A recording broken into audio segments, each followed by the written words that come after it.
Assalamualaikum dan salam sejahtera. Terima kasih kerana memilih channel ini.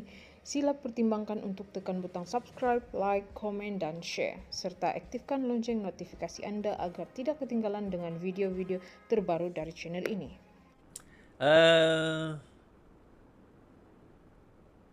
Kita masuk kepada arena politik, tuan-tuan. Arena politik.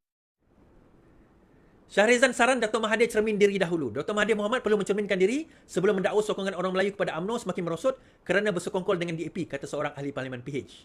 Kenyataan itu dipercayai merujuk pada kekalahan calon BN kepada PAS pada pilihan raya kecil Kemaman 2 Disember.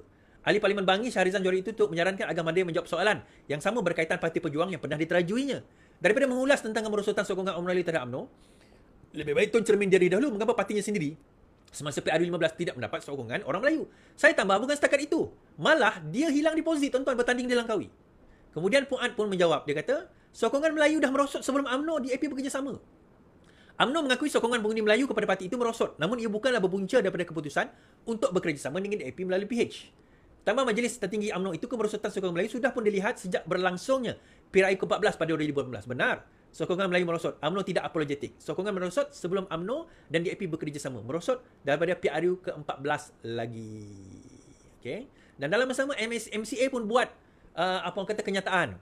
Naib Presiden MCA Tan Teck Cheng meminta pengurusi BN Ahmad Zahid supaya menerima hakikat bahawa sokongan orang Melayu terhadap BN terus merosot. Ini setelah Presiden UMNO mendakwa prestasi yang disebabkan oleh pengundi putih daripada gabungan itu tidak keluar mengundi. Baik. Yang ini sebenarnya malam tadi saya dah ulas berkenaan dengan kemerosotan pengundi Melayu. Dan benar seperti mana kata Fuad Zakarshi tadilah, bahawa sebenarnya kalau kita lihat, sokongan Melayu terhadap UMNO memang sudah turun sejak PRU ke-14 lagi. Okey, sejak PRU ke-14 lagi sokongan sokongan orang Melayu terhadap UMNO itu sudah menurun. Okey, sokongan Melayu terhadap UMNO memang sudah menurun.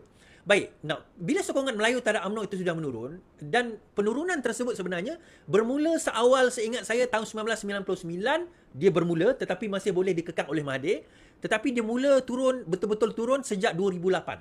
Pada masa itu, Pakatan Rakyat lah pada masa itu, menang 5 negeri. Pada waktu itu menang 5 negeri. So, bila menang 5 negeri, kita dapat lihat bahawa kemenangan tersebut, kita menyaksikan trend orang Melayu menyokong UMNO pada waktu itu mula menurun. Now, isu dia, bila trend Melayu mula menurun, dia pergi kepada siapa? Pada waktu itu, Pakatan Rakyat 2008, PAS masih bersama dengan DAP, masih bersama dengan Parti Keadilan Rakyat pada waktu itu. So, bila bersama dengan Parti Keadilan Rakyat, so dilihat bahawa naturally dia akan pergi kepada antara lainnya PAS lah. Tetapi masih lagi tak cukup sokongan PAS pada waktu itu. Namun mereka menang beberapa negeri, mengekalkan Kelantan dan juga mendapat negeri seperti Terengganu dan Kedah. So, sokongan itu dah mula ada dan terima kasih juga kepada pada waktu itu Pakatan Rakyat. Gabungan Pakatan Rakyat pada waktu itu. Namun the trend is still now pada masa itu going down dan terus merosot.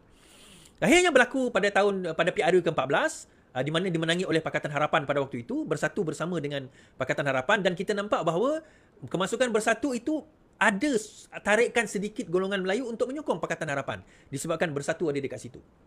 Tetapi pada masa itu PAS keluar lah kan. So kita nampak trend tersebut berlaku. Dan bila kerajaan bertukar, bersatu bergabung dengan PAS, kita nampak mereka akhirnya pergi ke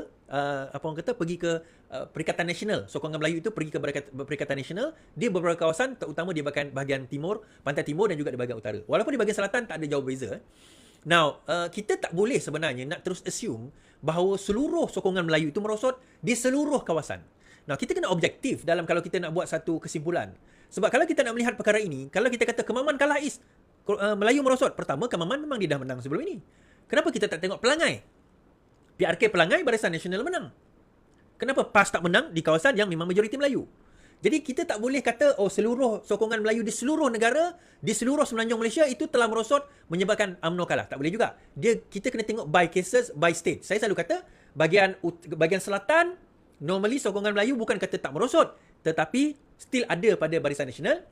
Utara pantai timur kita dah kata out, terutama bahagian utara even ke Penang pun pada UMNO sudah out. Cuma di bahagian tengah seperti Perak, Selangor, Negeri Sembilan, dia masih lagi dalam keadaan 50-50 kita kata.